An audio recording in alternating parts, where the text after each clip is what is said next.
Manoftomorrow podcast. Tonight's topics: future movies that will be coming out very soon, and Blu-rays and DVDs and other stuff we picked up this week. Why not? We're gonna have some fun. All right. So, anyways, say hello, man, tomorrow. Hey everybody. So, anyways, future movies. Taken 2. How are you looking forward to that one? Really looking forward to it. I love the original, and now it's gonna. I was a little skeptical on the sequel when I first heard about it because the first information I heard was that Liam Neeson's character was going to get kidnapped. I was like, no, don't let that be the plot, please, no. He's a badass. He doesn't get caught. He takes down people who capture others.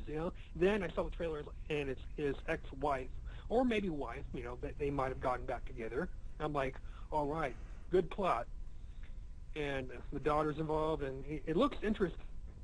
I just hope that the daughter does not get captured again. That would be a downfall. I mean, have her be a smarter character this time. Yeah, I am looking forward to it. I saw a trailer. I was like, holy shit, this looks good. Fuck. Because I didn't think it would be. I honestly didn't think they would do a sequel to The First Taken, because I was like, The First Taken is not that much of a plot. It's really just like his daughter's kidnapped, he's going to go find her. That's about the gist of it. So I was thinking, like, they're really not going to do a sequel to this, and then I find out, oh, they are. And it actually looks like it's going to be good. Okay. And There's oh, you want to go ahead? oh, and then there's the comments, people saying, yeah, you're taking Liam Neeson's wife and daughter, and this is a guy who was God, trained Darth Vader. No, wait, no, he didn't train Vader. I mean, he trained Obi-Wan, trained Batman, done all this shit, and he's really scared of these guys. So it was funny listening to some of the comments, people going, Liam Neeson is God! Well, I mean, the difference here is that, well, it's not the same character.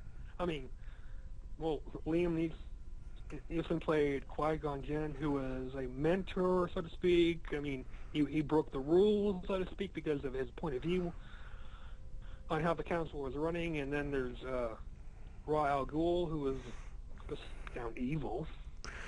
So this character is different. I mean, it's a flesh and blood human character, not a comic book or sci-fi character. Oh, and he also took down wolves in another film I never saw, but I know he took down some wolves from what I heard. So it's like, they need to, you know what? They need to do a movie between him and Chuck Norris. No. I mean, as great as Liam is, no, you do not challenge Chuck Norris. You do not. No. Because I, as much as a fan I am, I would have to side with Norris. There's only one person who could kick Norris's ass, and that's Bruce Lee. He's been dead for a long time, so no one can topple Norris. Speaking of Norris, next week, The Expendables 2. Definitely looking forward to that one. I mean, it's like it's the dream film. It's got Schwarzenegger, it's got Willis, it's got Van Damme, a long list of action stars that can't wait to see this film. Yeah, I still forget hearing Schwarzenegger saying, "I'm back with glee." I still like the fact that he gets into that little car and he goes, my shoe was bigger than this car. Bruce was like, shoot something! I don't care what, shoot some motherfuckers. I just hope the plot and action scenes are far better than the original. I mean, I love the original, but I have yet to even see the director's cut. Well, this is my thing about the original Expendables. It really was just kind of like, I don't think they had a clue what story they wanted to go with in that film. It's like, what's the story going to be? Stallone's like, fuck, I have no clue. You could just tell he had no clue. one of the things I was pissed about the original is that the villain they brought, he was just. I was hoping they'd bring someone like Bruce Campbell to be the villain. I've always wanted to see Bruce Campbell come into one of these films and just be the villain, the smart ass bad guy who goes, "So what's this generic douchebag do? Oh, excuse me, Mister Jackass, right there in the big buff thing or bald asshole." I've always wanted to see Bruce Campbell just come in and be a villain for one of these films. I would be in heaven with that. Oh yeah, because typically he's the action hero. Who could who could forget McClane from Die Hard? Though I wish he went back to the hairstyle. I'm not really liking the bald look so much. I mean, Well, I mean, you mean Bruce Willis be the You mean Bruce Willis? yeah, oh, yeah. Well, I I was. mean, Bruce Willis. No. Bruce Willis being Bruce Willis. That's okay. Okay. I'm talking about, when he plays the action hero. Typically, these days he's bald. Back in the day, he had a full head of hair. I don't know. I seriously doubt that he lost his hair naturally and just shaved his head. But I would just love to see him with hair again, because when you think of his iconic character John McClane, he's got hair. But it's more, his character is more than that. But since he's going to be in another Die Hard film, Yeah. it's wishful thinking. But yeah, I mean, he typically plays an action hero, so it would be nice to just twist it up and be him on the side of the bad guys for once. But I mean, Eric Roberts, he wasn't a terrible villain. I mean, sometimes he plays the villain role, but his character didn't seem that bright. I mean, he didn't have it planned out as your typical 90s style villain. There's, well, and again, there hasn't been many 90s films where there are villains I've seen, but it seemed rather stupid near the end where he's saying, "You shouldn't have come back for me." He thought it was about him. And Stallone's like, I forget what the line was, but "We didn't come for you, we came for the girl." I believe it was "We didn't come for you, dumbass. We came for her." And he's like, "Huh?" Then she moves out of the way and he shoots him 6 times, and then Statham throws a knife right through his heart. Instant death. Ooh. I felt his death should have been more prolonged, because I mean, sure, he was an asshole, but given his character, he shouldn't have had an easy way out. I think, you know what, though? I think I'm glad this one's going to have Jean-Claude Van Damme as the villain. I'm looking forward to that.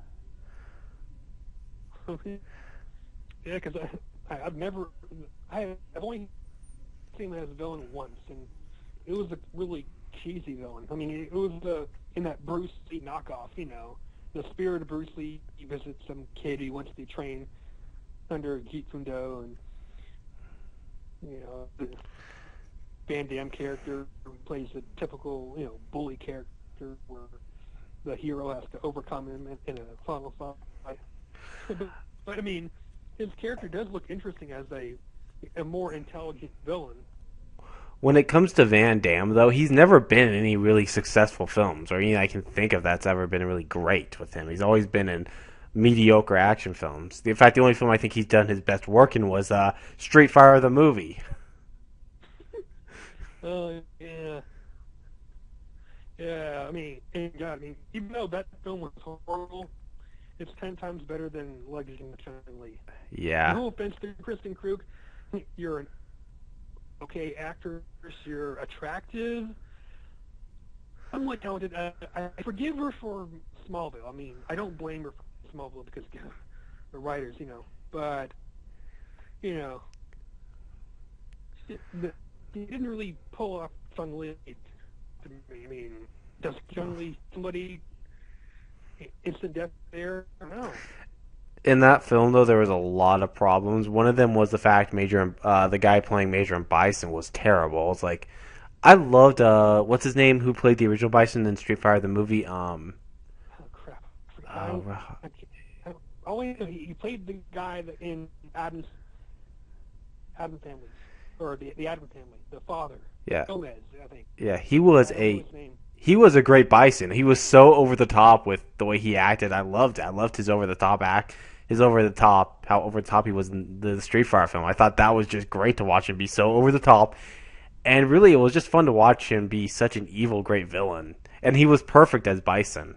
In my personal opinion, I thought he was a perfect Bison. Everyone remembers him as pulling off that line, of course. And then Nostalgia Critic, I loved. Then Kick Assia, Nostalgia Critic dresses like him. Oh yeah, you're talking about the interview scene where he dresses Bison, and the reporter, quote, is asking these questions, and he's is trying to pull him into that line of course. Yeah. And he doesn't say it until the last line of course. Yeah, that was great. I really did. I liked the fact. I mean, that character in general. I did like the way that he did Bison in Street Fighter the movie. I thought Guile did. He did an okay job. I think Street Fighter movie gets way too much shit. I'm gonna be honest. Like that film gets way too much crap on it. It's not that bad of a film. It's just it's a mediocre action film. That's all it is. Yeah.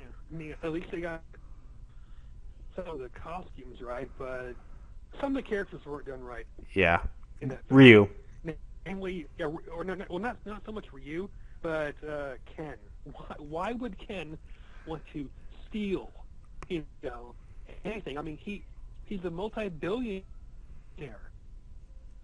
I mean, his story is the most interesting to me. I mean, even though I'm more of a Ryu fan, but he was sent over to Japan to be trained into martial arts because his father felt he was too spoiled, and then he creates a friendship bond with Ryu, and they become long-lasting friends and rivals, and always testing their strength. And the fact that he's rich, why would he want to or need to steal anything? He could buy anything he wanted. And then that quote moral scene where he puts the statue back or something, and he comes face to face with God saying, I could have become just like you, but I'm not, or something like that. Where he's like, I've come above that. I'm not some thief. Yeah, as terrible as that film is, and who could forget, the Zangief, the Russian wrestler. I mean, that was so terrible. That line where he says, "We get paid." He's fighting for the bad guys. He doesn't even know it, and he doesn't even know that they get paid. When DJ says that. I still love the scene. Quick, change the channel. That's so stupid, yet at the same time just so funny to watch that scene. Or E. Honda as a reporter. No, not a reporter. Or I guess a cameraman.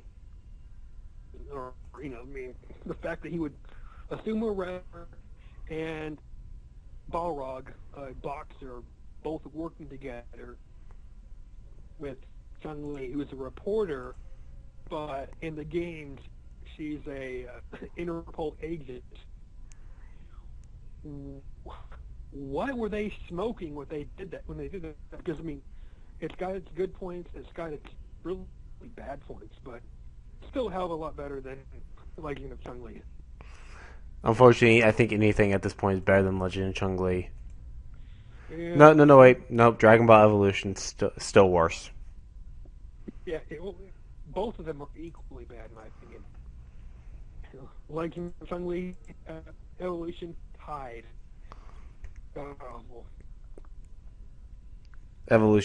Evolution should never have been made. I don't know why they decided to make that film in the first place. No, wait. Here's why.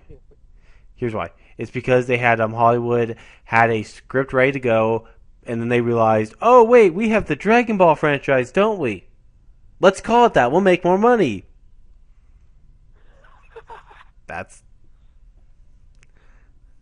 Yeah, it's like I don't know what the plot is for the 2013 animated film, but it's 10 times better in my opinion than Evolution. I haven't seen no clips, don't know any news on it, except it's going to be released in Japan next year, And